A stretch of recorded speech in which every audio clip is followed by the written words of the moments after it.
This has been a shocking case for everyone involved. 6 young children lost their lives needlessly in a fire, and all our efforts have been focused on getting justice for those children. They say a parent is supposed to protect their child, but what happens when that parent is a narcissist, a manipulator, and a predator? In today's case, the very person meant to love and protect became the one who destroyed everything. Instead of seeing his 6 children as precious lives entrusted to his care, Michael Mick Philpott viewed them as nothing more than walking benefit checks and pawns in his twisted games of manipulation and control. He was a narcissistic sociopath who exploited every system designed to help families, turning love into leverage and fatherhood into a profitable enterprise that would ultimately cost 6 innocent lives. In this investigation, we'll uncover how Philpott orchestrated one of the most heartbreaking family annihilations in British criminal history, how his web of lies unraveled under police scrutiny, and why seasoned detectives who had seen countless horrors broke down in tears when confronted with the aftermath of his actions. But before we dive in, please consider dropping a like and subscribing. It helps spread these stories so more people can hear them. Literally everybody who tried to help save our children, they couldn't. Excuse me a minute. That crying imbecile was Michael Philpott. He was born in 1956 in Derby, England, into what seemed like an ordinary working-class family. But the seeds of his destruction were already taking root in ways no one could have predicted. By adulthood, Philpott had developed an insatiable appetite for control, manipulation, and dominance. Most disturbing of all, he learned how to charm vulnerable women into his web, only to reveal the violent predator behind the mask once they were trapped. His pattern of abuse began early in his adult relationships, starting with a 15-year-old girl named Kim Hill when he was 19 years old and serving in the British Army. What started as what Kim believed was a loving relationship quickly devolved into a nightmare of psychological and physical torture that would leave her permanently scarred. The escalation of Philpott's violence toward Kim was both swift and horrifying, transforming from verbal abuse to public humiliation to increasingly dangerous physical assaults that left her bleeding and broken while bystanders looked on in terror, too afraid to intervene. He would break her bones with hammers over perceived slights, shoot her with a crossbow for wearing clothing he deemed inappropriate, and systematically isolate her from anyone who might help her escape his reign of terror. When Kim finally found the courage to leave him in July 1978, sending him a breakup letter while he was away on military duty, Philpott's response was so savage and calculated that it should have served as a warning to every future woman who would cross his path.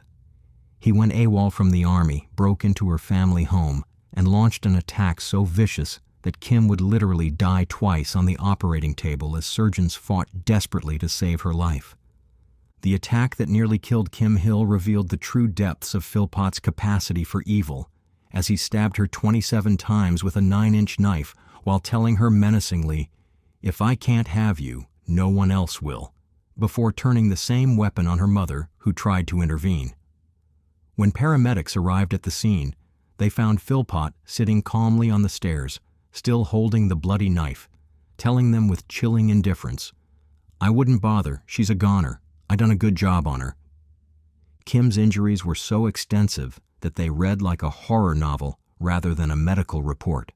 Collapsed lungs, punctured bladder, kidney and liver damage, slashed stomach, and wounds covering her back, arms, and legs that required multiple surgeries and left her with permanent physical and psychological scars that she carries to this day, more than 4 decades later.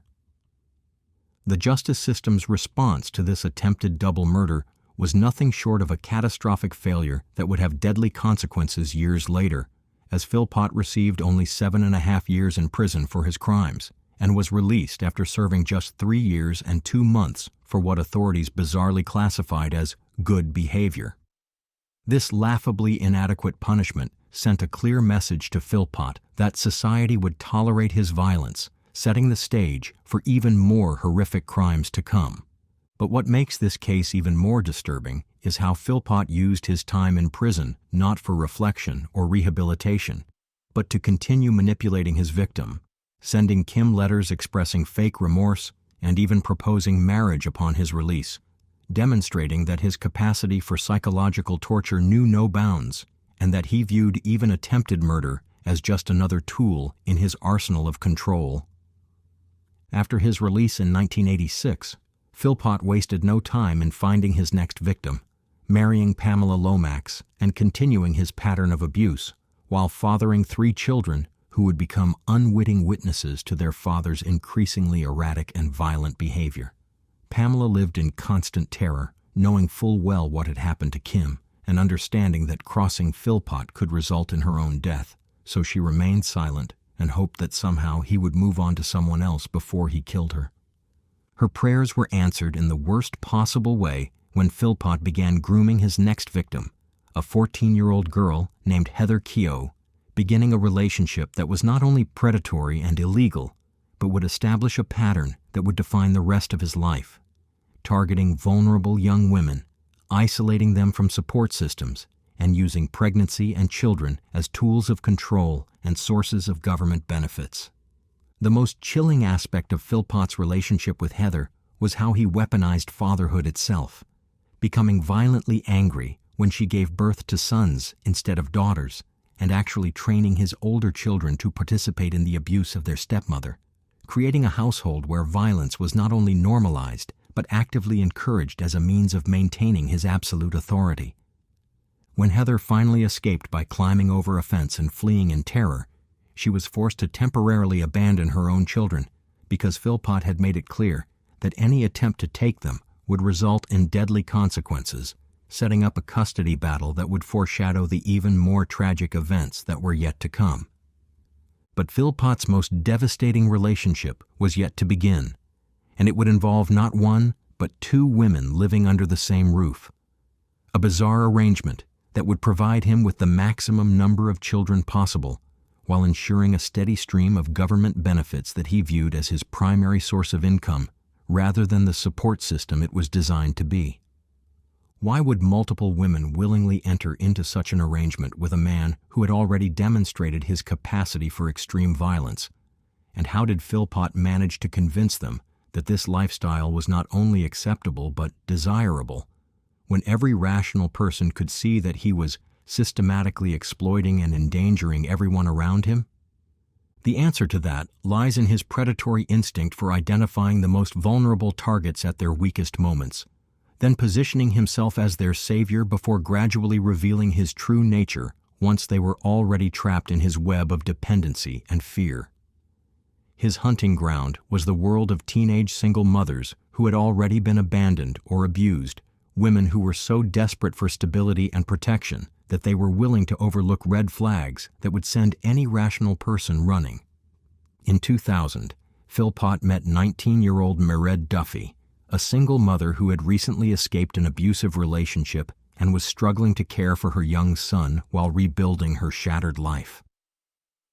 Mered was exactly the type of victim Philpott specialized in targeting: young, isolated, financially vulnerable, and emotionally damaged enough to mistake his controlling behavior for caring and his possessiveness for love.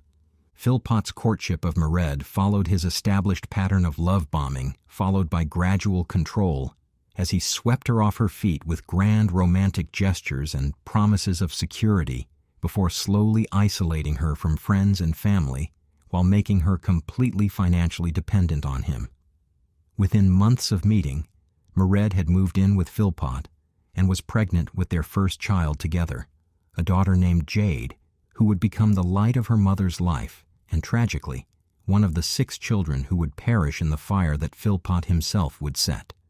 But Philpott's appetite for control and his greed for government benefits meant that one woman and her children weren't enough to satisfy his twisted ambitions, leading him to begin grooming his next victim even while Mered was still adjusting to life in his household.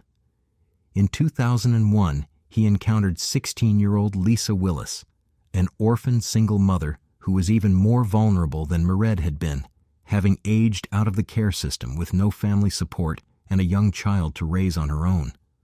The arrangement that Philpott proposed to both women was presented as a progressive, modern family structure where everyone would benefit from shared childcare responsibilities and combined resources. But the reality was far more sinister. He had created a human trafficking operation within his own home, where two traumatized young women would serve as breeding stock for government benefits while he remained unemployed and collected their earnings along with the substantial child benefit payments that increased with each new baby born into the household.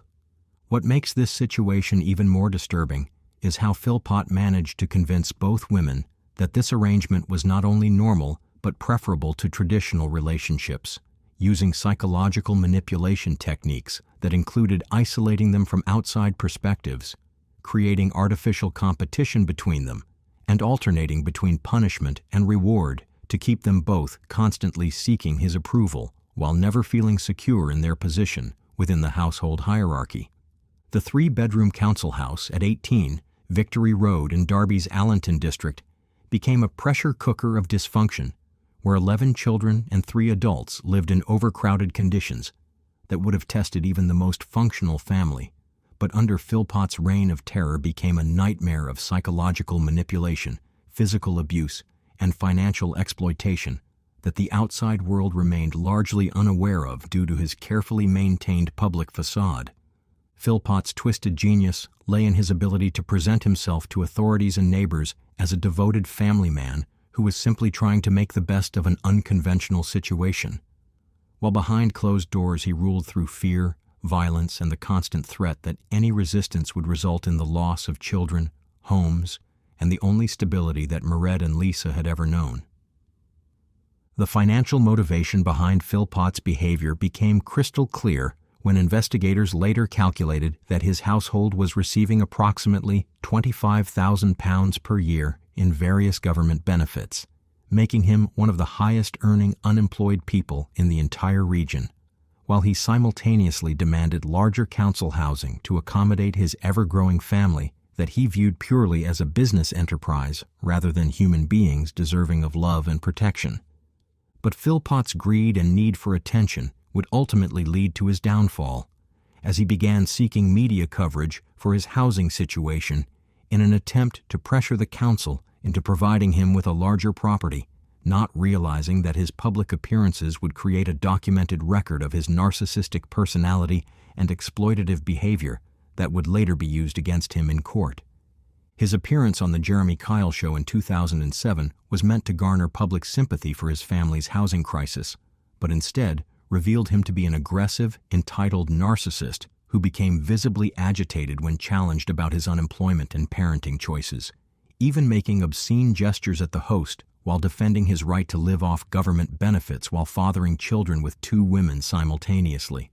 The most damning moment of Philpott's media blitz came during his participation in a documentary series where conservative MP Anne Widdecombe spent a week with his family and attempted to help him find legitimate employment, only to watch in disgust as he failed to show up for job interviews and treated both Mered and Lisa with casual cruelty that she described as treating them like property rather than human beings. Widdecombe's observations about the Philpott household were particularly chilling, as she noted that none of the children seemed to seek affection from their father and that he referred to both women using derogatory language that revealed his complete lack of respect for the mothers of his children, behavior that should have triggered immediate intervention from social services but was instead overlooked due to his superficial charm and ability to manipulate authority figures. The documentary footage also revealed the bizarre sleeping arrangements that Philpott had instituted, where he lived in a caravan in the garden, while Mered and Lisa took turns spending nights with him, according to a schedule that he controlled completely, treating them like concubines in his personal harem rather than partners in a loving relationship. Before we jump back in, tell us where you're watching from today, and if this case hits you, make sure you're subscribed so you don't miss what's next. But beneath the surface of this already dysfunctional arrangement, tensions were building that would eventually explode into the deadly violence that would claim 6 innocent lives, as both women began to realize that they were trapped in a situation that was becoming increasingly dangerous and unsustainable with each passing day. The first cracks in Philpott's carefully constructed empire began to show in 2010 when he was given a police caution for physically assaulting Mered, dragging her outside by her hair in front of neighbors who could no longer ignore the violence that was escalating within the household. Though this official warning did nothing to change his behavior or protect the women and children under his control. Lisa Willis bore the brunt of Philpott's increasing violence during this period as he hit her with pieces of wood, threw hot coffee at her, and began restricting her movements to the point where she was essentially a prisoner in her own home, forbidden from speaking to other men or leaving the house without his explicit permission, while he simultaneously demanded that she continue having children to increase their benefit payments. The psychological torture that both women endured included constant threats that any attempt to leave would result in them losing their children forever, as Philpott had carefully studied the family court system and knew exactly how to manipulate custody laws to maintain control, even if his victims tried to escape, making them feel completely trapped and hopeless about their future prospects. But in February 2012, Lisa Willis finally reached her breaking point and made the decision that would set in motion the chain of events leading to one of the most horrific family murders in British history, as she realized that staying meant certain death and leaving meant at least a chance of survival for herself and her 5 children. Lisa's escape was executed with the precision of a military operation, as she told Mered she was taking her children swimming, but instead drove directly to her sister's house, where she had secretly arranged safe accommodation, knowing that any direct confrontation with Philpott would likely result in violence that could endanger not only herself, but also her children, and potentially Mered and her children as well.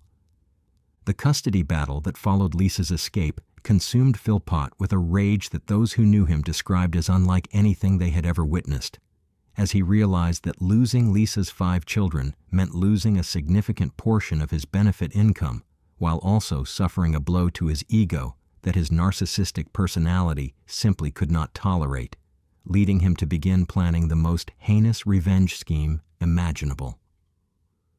3 months after Lisa's escape, with a crucial custody hearing scheduled for the following day that might determine whether he would regain access to her children and their associated benefits, Philpott hatched a plan so evil and reckless that it defied all logic and human decency, recruiting both his wife Mered and family friend Paul Mosley to help him commit what he believed would be the perfect crime that would destroy Lisa's life while making him appear to be a heroic father. The plan was as simple as it was deadly: set fire to their own home with their 6 children sleeping upstairs, then stage a dramatic rescue that would make Philpott look like a hero while framing Lisa for arson and attempted murder, ensuring that she would not only lose custody of her own children, but also face criminal charges that would destroy her life completely. But what Philpott had failed to consider in his narcissistic rage was that fire is an uncontrollable force that doesn't discriminate between intended victims and innocent bystanders, and that his plan to stage a rescue would require perfect timing and execution that his drug-addled brain and massive ego made impossible to achieve. On the night of May 11, 2012, as 6 innocent children slept peacefully in their beds, completely unaware that their own father was about to turn their home into a death trap, Philpott prepared to cross a line that would forever mark him as one of the most evil parents in criminal history. At approximately 4 o'clock in the morning on May 11, 2012, the quiet residential street of Victory Road in Derby was shattered by the sound of breaking glass and the acrid smell of burning petrol as Philpott's twisted plan began to unfold in ways that even his narcissistic mind had failed to anticipate. The fire that he had intended to be a controlled burn quickly transformed into an inferno that would consume not only his home, but also the lives of 6 innocent children who had trusted their father to protect them from the very danger he had created. I can't get them back in the kitchen. I'm sick of them. Is it a terrorist house? Yeah, but we've got the police on the way. Have you any idea what's caused the fire? I've no idea, mate, but just woke up, I didn't know. 13-year-old Duane Philpott, the eldest of the victims and Mered's son from a previous relationship, died trying to protect his younger siblings, the body found in a position that suggested he had been attempting to reach the other children when the smoke overcame him. 10-year-old Jade, described by teachers as brilliant and kind-hearted, was discovered in her bedroom where she had been sleeping peacefully just moments before her father's greed turned her safe haven into a death trap that no child should ever have to face.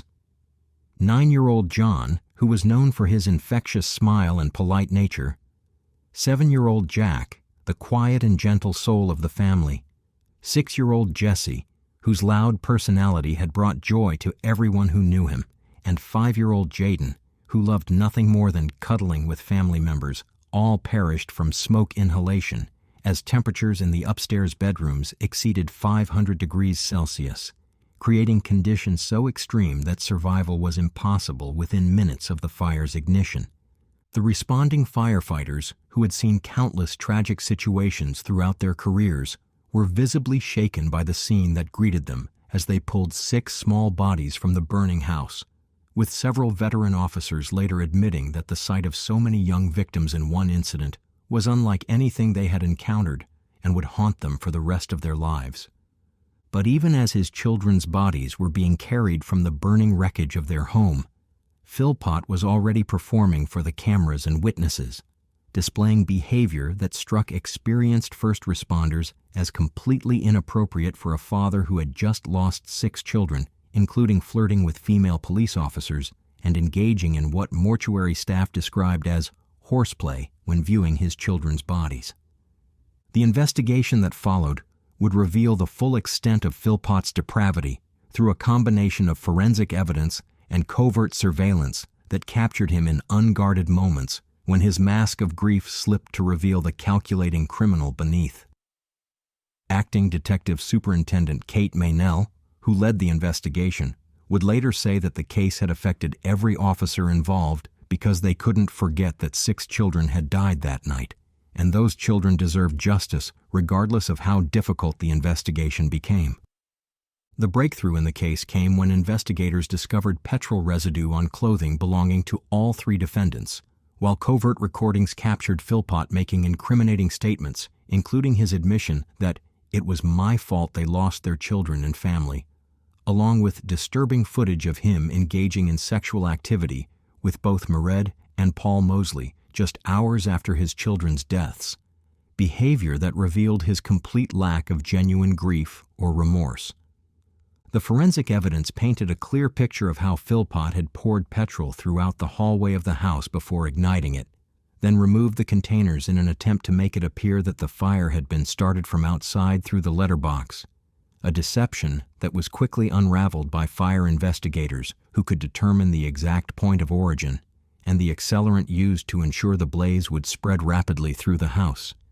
What made the case even more heartbreaking for the investigation team was learning about each child's individual personality and dreams through interviews with teachers, friends, and family members who painted pictures of vibrant young lives that had been cut short not by accident or random violence, but by the calculated actions of the person who should have been their greatest protector.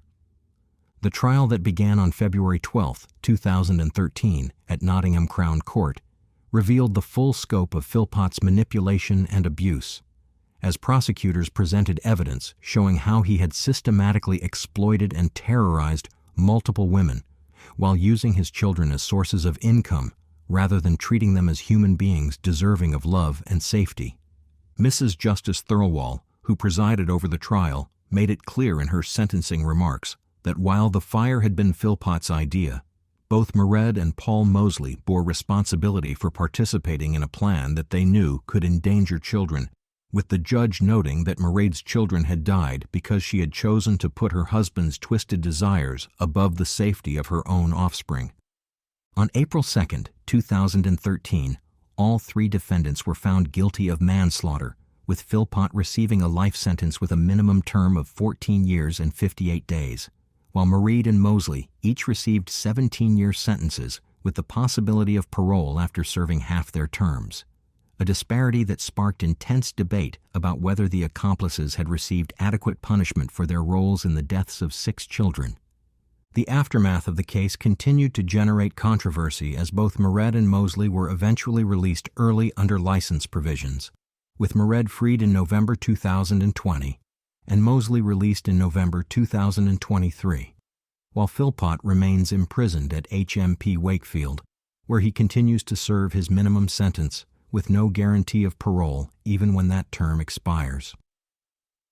The house at 18 Victory Road was demolished on September 30th, 2013, as the community struggled to heal from a tragedy that had shattered their sense of security and challenged their understanding of how far parental evil could extend, while memorial funds and tributes poured in from across the nation as people tried to honor the memories of 6 children whose lives had been stolen by the person who should have cherished them most.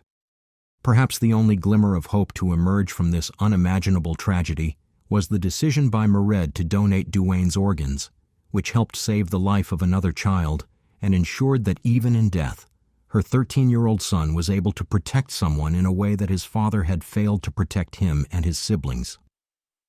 But Philpott's story isn't the only one where a parent's twisted choices turned deadly, leaving investigators shaken and communities scarred. Across the ocean, another family's name became synonymous with unthinkable tragedy, one that echoed the same themes of manipulation, betrayal, and devastation. That brings us to the Kaylor family case. Hold on. Don't move. I'm here. I know. Don't move. I don't want to die. I'm going to take care of you, okay? Make me alive. These were the chilling final moments of a 16-year-old, a child who became the third of 4 victims, murdered by the very man she once called her dad. To the outside world, the Kaylor family was the epitome of the American dream. Successful, beautiful, and seemingly perfect. Neighbors admired them, friends envied them, and strangers wished for a life like theirs. But behind that polished facade lay a storm of secrets, manipulation, and simmering rage. The cracks in their picture-perfect life grew too wide to hide, and when they finally broke, it wasn't just a family falling apart, it was a tragedy that no one could have imagined. James Craig Kaylor, the patriarch, appeared to have it all. With a 6-figure salary and a stable career, he was the provider of a dream life. His wife, Karen, embodied the perfect housewife and supermom, managing the home and supporting their 3 kids, Emily, Lauren, and Sean. From straight-A report cards to local sports stardom, the Kaylor kids seemed to thrive under their parents' guidance. They were everything a family was supposed to be, or so it seemed. Let's rewind the clock, and you'll find the story of how this perfect family was built on sacrifices, compromises, and silent struggles. For starters, Karen gave up her dreams of earning an engineering degree to marry Craig and support his ambitions. The couple tied the knot in December 1985 and moved to Colorado, where Craig had landed a promising job. At the time, Karen was still in her 2nd year of college, with several years left to complete her degree. But she couldn't bear the idea of a long-distance relationship, so Karen made a life-changing decision. She left school to focus on her marriage and Craig's career. It was a sacrifice she wholeheartedly embraced, determined to create a happy life together. Their first major milestone came on April 8, 1991, when Karen gave birth to their eldest daughter, Emily. Life seemed picture-perfect. Craig's career continued to flourish, while Karen took on the role of a stay-at-home mom. However, Karen's mother, Pat, noticed how Karen was always putting Craig's needs before her own, even after just having a baby. It seemed off, like Karen wasn't living for herself anymore. In 1992, Craig's career brought another change, a lucrative job opportunity in Greenville, Texas. The family relocated, and in May 1993, they welcomed their 2nd daughter, Lauren. By all appearances, the Kaylors had it all: Craig's professional success, Karen's dedication to her family, and 2 bright, thriving daughters. Emily was the firstborn, and she was a smart kid, a pleaser, wanted to do good, kind of like her mom, creative and smart. Emily played the drum set and sang, and Lauren played the bass and sang. Yet beneath the surface, tensions quietly simmered. One of those tensions arose from a disagreement over having more children. Karen felt their family was complete with 2 kids, but Craig wanted another. In a strikingly unorthodox move, the couple created a written agreement. Karen consented to having 1 more child, on the condition that she could undergo a procedure to prevent any further pregnancies afterward. Craig agreed, and in March 1999 their son, Sean, was born. To honor their agreement, Craig later underwent a vasectomy, ensuring no more surprises in their growing family. By this point, life seemed to stabilize. Craig's next job opportunity led them to Weatherford, Texas, a quiet suburb near Dallas, where his career continued to ascend. Once again, Karen adapted, immersing herself in her new community. She joined a local moms group and eventually became its president, building a strong network of friends and resources. She also made sure her kids stayed active and involved. Emily excelled in school and music, Lauren thrived in sports and band, and Sean became a rising baseball star. From the outside, it looked like the perfect life. But Craig's obsession with perfection left little room for anything less than flawless. He held everyone to incredibly high standards, including his own family. His daughter Lauren, who struggled with ADD and didn't get straight A's like Emily, became a target for his criticism. To Craig, Lauren wasn't good enough, and he didn't hesitate to ridicule her for it. And Craig's need for control didn't stop at his family. People began to see him as uptight, rude, and almost arrogant. His obsession with appearances made him difficult to work with. He had little respect for women in leadership roles, even telling others that they didn't belong in those positions. He also gained a reputation for being cheap, borrowing tools for home projects instead of buying them, tagging along to strip clubs with coworkers, and asking them to buy him dances. Despite earning a solid $180,000 a year, Craig kept a tight grip on the family's finances. Karen had a strict weekly allowance, and every time she went shopping, she had to save the receipts. Craig would scrutinize each one when he got home, blowing up in anger if he thought something was unnecessary or too expensive. But it wasn't just about money.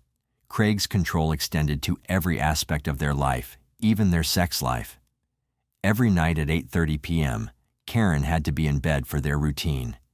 If she took a phone call after 8 p.m., she would whisper to her friends, apologizing and saying she had to go because Craig required her to be in the bedroom at a specific time. If she didn't do what he wanted, bedtime at 9, she would, quote, pay for it. It became such a routine that their kids even knew not to disturb them after 8:30. Even when Karen was sick, she had to comply with Craig's demands. Refusing him was dangerous. His anger would often turn violent, and Karen knew it was easier to just give in. Now, things haven't always been this way. When they first got together, Karen's life wasn't controlled so strictly, but as time went on, Craig's demands grew more extreme.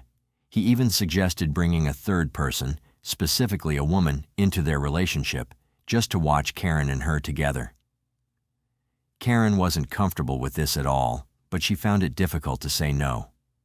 Desperate for some space and something of her own, Karen secretly joined a gym. She'd always enjoyed working out, and it was a way to regain some control over her life. Craig, ever controlling, refused to pay for the membership, so Karen worked odd jobs, like baking cakes, to fund it herself. By January 2006, she had saved enough to join Powerhouse Gym, and she quickly became a regular. Eventually, she even took on a part-time job as a personal trainer. Surprisingly, Craig didn't mind her working at the gym, but he set one condition. She had to be home by the time the kids returned from school. And just like always, Karen excelled at whatever she did. She quickly made friends at the gym and soon developed a habit of complaining about Craig at work. She'd talk about how angry he always was, how nothing she did ever seemed good enough, and how they were constantly fighting. Their fights were so intense that sometimes one of the kids would have to intervene just to break it up. On a bad day, things would get physical, and Karen would end up with bruises to prove it. Everyone at the gym knew about her unhappiness and how she wanted out of the relationship, but Craig's control over her was suffocating. She was nearing her breaking point, and things only seemed to get worse when she met a personal trainer named Sunny. Sunny was calm and understanding, and she helped Karen open up about the darkest parts of her relationship, things she couldn't share with anyone else. Over time, Sunny and Karen became more than friends. The two grew romantically and sexually intimate. There's some speculation about how this happened. Some believe that Craig encouraged it after he had previously asked Karen to bring a third person into their relationship, while others think Karen and Sunny had already started an affair before Craig even knew about it. Regardless of how it began, their relationship evolved into a threesome. Craig even sent Sunny flirty texts, bought flowers for both women, and encouraged them to take weekend getaways. However, later on, he denied pushing the two together. While Karen and Sunny's relationship was out in the open, Craig told a different story. He claimed that Karen was ruining their marriage, and the biggest issue was that his carefully curated image of the perfect family was crumbling. By the way, I post true crime and new cases here every day. So if that sounds like your kind of thing, please consider subscribing. It helps a lot. In 2008, Craig saw an opportunity to regain control. He was offered a job in Columbia, Missouri, that paid more than his current position, and it would separate Karen from Sunny. He accepted the job offer immediately. Karen, however, was devastated. She didn't want to leave Sunny but also had roots in Weatherford. Her kids were involved in school activities, the girls were in a band, Sean was playing baseball, and Karen had deep ties to local volunteer groups. Still, as always, Craig's wishes prevailed. He moved to Columbia a few months before Karen, leaving her to wrap things up at home. During this time, Karen and Sunny decided to stay together long distance, though Craig had no idea. He thought it was just a temporary fling, and once he separated them, Karen would return to the obedient wife he expected her to be. When Karen eventually moved to Columbia with the kids, Craig believed everything was back to normal. He even allowed her to enroll in the University of Missouri for a health science degree and continue working as a fitness instructor. However, after her time with Sunny, Karen had experienced a taste of freedom. She wasn't satisfied with just being allowed to go to school or work. She didn't want a life where Craig felt entitled to control her every move. Once Craig realized he was losing control over his wife, Karen, he began to tighten his grip even harder. He started obsessively monitoring her every move, who she talked to, what was in her emails, where she went, and it quickly spiraled into a complete invasion of her privacy. This toxic obsession reached its breaking point in December 2008 during an old friend's New Year's Eve party in Weatherford. Neither Craig nor Karen expected Sunny to be at the party, but when they walked in, there she was, the last person Craig ever wanted to see. To make matters worse, Karen was openly flirty with Sunny. They were laughing, hugging, drinking from the same glass with 2 straws, and even getting cozy in front of everyone. At this point, Craig was furious. His jealousy and rage took over, especially because the relationship between Karen and Sunny was now completely public. In Craig's mind, it was a complete slap in the face, and the disrespect was unbearable. The anger exploded at the party, with Craig screaming at Karen and Karen screaming back. It wasn't just a private argument. It was a spectacle. Their fight became so intense that Craig, humiliated and furious, declared to the entire party that Karen was having an affair. In retaliation, Karen kissed Sunny right in front of everyone. The host, understandably uncomfortable, asked them to leave, but the drama didn't end there. The fight continued outside on the front lawn, and it soon turned physical. Craig, consumed by his anger, shoved Karen, causing her to fall and hit her head on the ground. By the morning, both of them were reeling from the fallout. Karen, despite the chaos, began to have second thoughts about the way she was pushing Craig. She told Sunny that they needed to take a break from their relationship, but Sunny wasn't having it. She told Karen that the problem wasn't with her, but with Craig. Sunny was deeply concerned for Karen's safety, especially after witnessing his violent outbursts. So, in late January 2009, Karen made the brave decision to file for divorce. She didn't leave the house immediately, but she started sleeping in a separate room. She also continued her long-distance relationship with Sonny. Craig, still obsessively controlling, kept monitoring Karen's emails and even went through her things. He found multiple greeting cards from Sonny and used that to track her every move. Each time Karen made plans to meet Sonny, Craig would follow her, trying to sabotage their time together. His jealousy knew no bounds. At work, Craig became increasingly unhinged.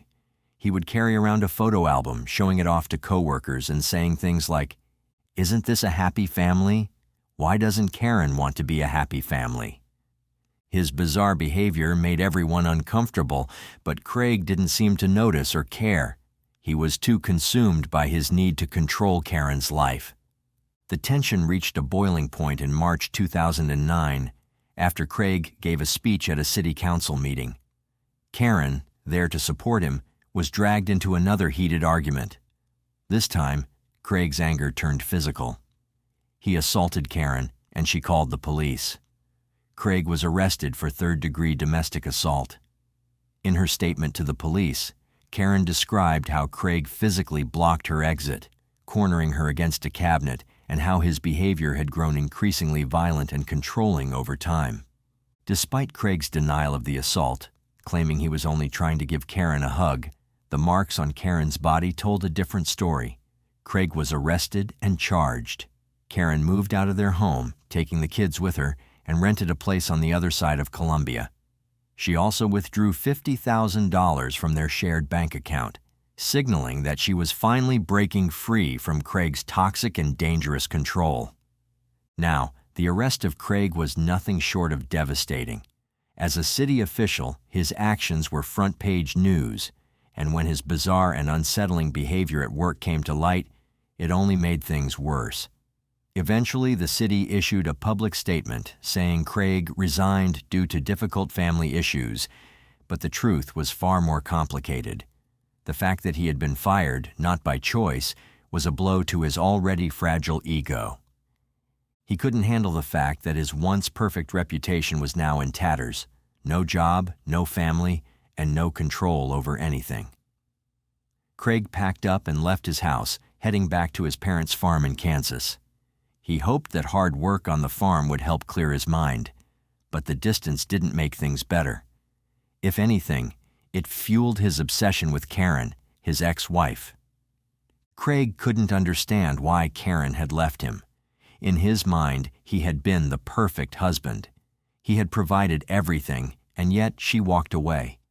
He refused to accept that his controlling behavior could have pushed her to the brink. At this point, he still stalked her, reading her texts, emails, and even her cards. He couldn't let go, and he blamed Sonny for everything. When Sonny sent Craig a text telling him Karen didn't love him the way he thought, Craig became enraged. He started calling Karen and Sonny names, using homophobic slurs, even though he had been okay with Karen's relationship with Sonny, as long as he could watch and be involved in some twisted way. But what really pushed him over the edge was his daughters turning away from him. They were tired of his controlling ways and wanted to make their own choices.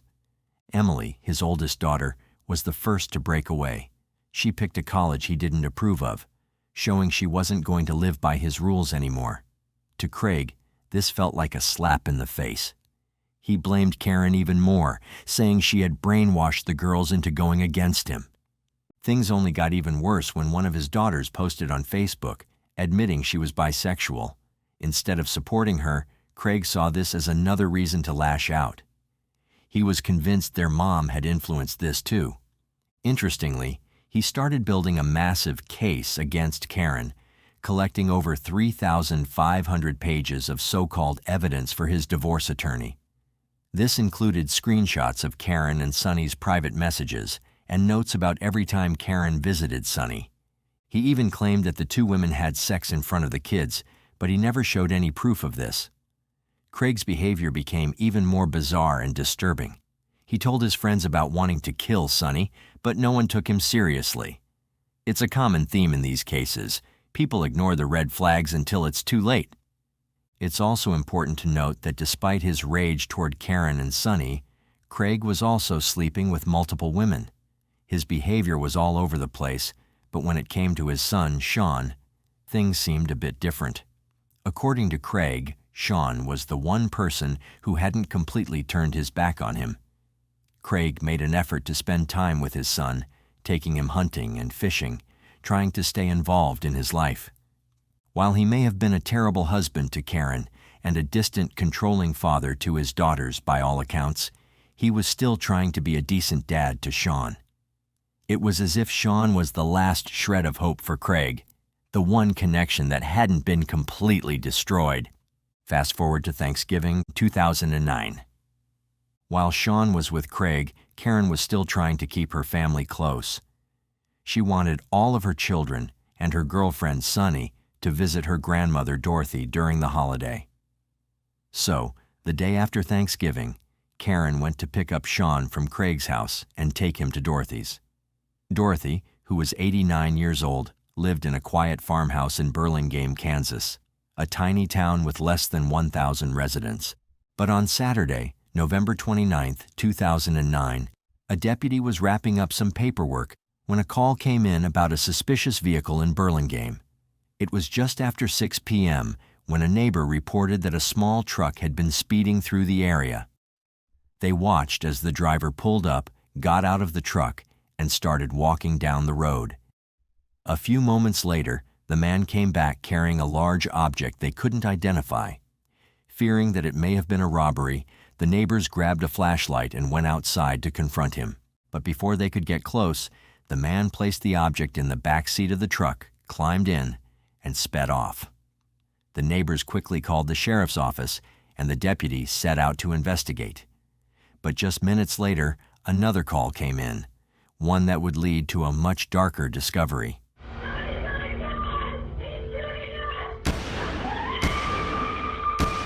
The deputies immediately knew this was serious, but nothing could have prepared them for what they would find when they arrived. As they entered Dorothy's home, the first person they found was Dorothy herself. She was bleeding heavily on the kitchen floor, having been shot several times. She was still alive, but barely. They rushed to the next room, where Karen was found in the dining area. She had been shot twice and was already dead. In the lounge, they discovered 18-year-old Emily, lying behind the couch. She, too, had been shot twice. The second shot likely paralyzed her instantly, and she had died. Then the deputy heard a faint voice calling for help from upstairs. It was Lauren. 16-year-old Lauren was still alive, but her injuries were severe.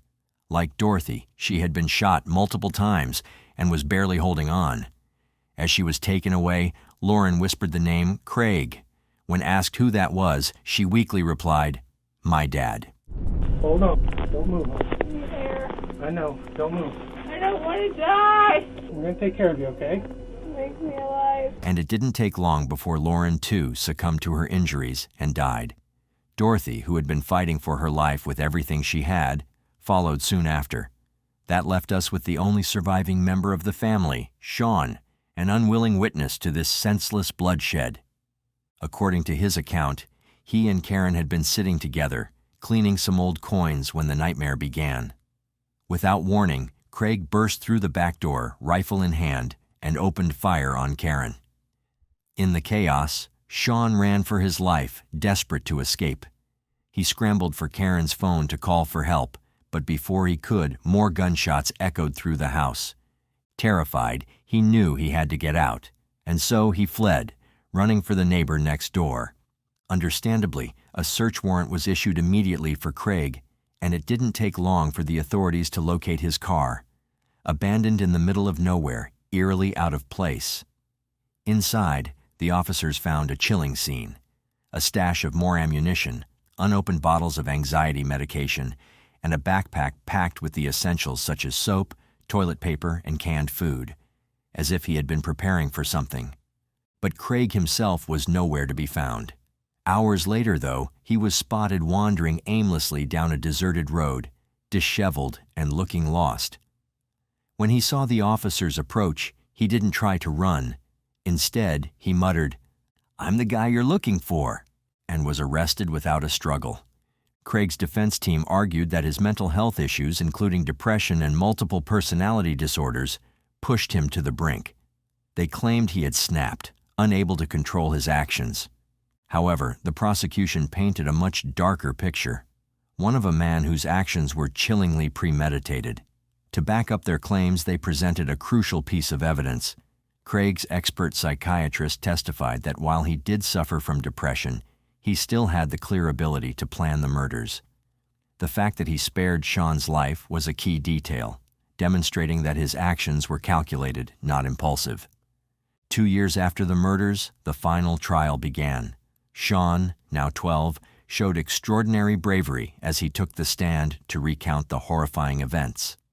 With striking clarity, he described the moment he witnessed his father shoot his mother and the chaos that followed. His testimony left no doubt.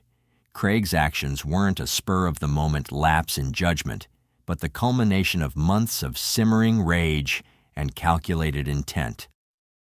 Sonny also took the stand, shedding light on the abusive relationship between Karen and Craig. She recounted her attempts to protect Karen from Craig's volatile behavior, revealing that he initially appeared unfazed when she and Karen began their relationship. However, his demeanor shifted drastically, becoming hostile only after Karen decided to leave him. However, Sonny also admitted that her testimony was based on memory and what she had heard from Karen without physical evidence to back it up. After just 2 hours of deliberation, the jury reached a unanimous verdict. Craig was guilty of capital murder. His plea of insanity was rejected, leaving him to face the harshest punishments, either the death penalty or life without parole. Kaylor showed no emotion today as he heard his fate. The execution sentence comes as retribution for the shooting deaths of 4 family members. Court at this time sentences the defendant for the crime of capital murder to death. James Craig Kaylor opted not to speak on his own behalf and even asked if he could leave the room to avoid hearing the victim impact statements. Chief Judge Philip Fromm ordered him to stay. I loved Grandma White, Karen, Emily, and Lauren very much, and will miss them until the end of my days. For many in the courtroom, justice had been served, but for Sean, the outcome was far from a relief. Sean, now 12 years old, had already endured unimaginable loss. He stood in court, his voice steady yet filled with emotion, and said, "I do not want my dad to receive the death penalty because it would be hard on my grandparents. I do not want my whole family gone." These words, spoken by a child who had witnessed so much pain, left many stunned.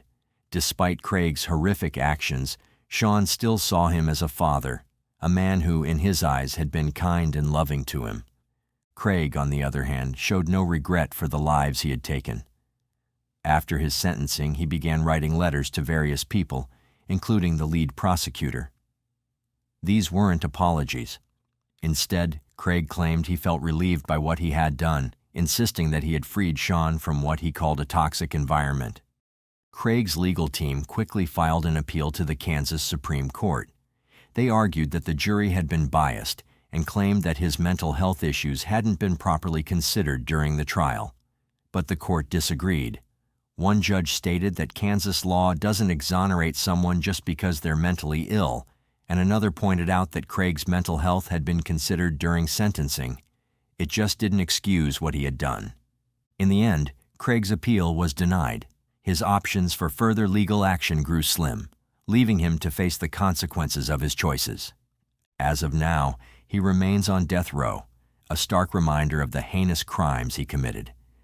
Justice may have been served, but it's hard to say if that truly balances the scale for the lives lost. We can only hope he spends his remaining days haunted by his actions, paying for the devastation he caused. As for Sean, his story is one of incredible resilience. Despite the trauma and struggles he endured, he managed to rise above it all. He graduated high school and now works in Kansas, a living testament to strength and perseverance in the face of unimaginable tragedy. His journey inspires hope, proving that even in the darkest times, there's a way forward. But what about this case sticks with you? Do you think this tragedy could have been prevented with the right intervention or support? Share your thoughts in the comments below. Let's discuss. If you like the way we create these videos and you want to help bring more cases like this to light, hit that like button and subscribe for more deep dives. Thank you once again for watching.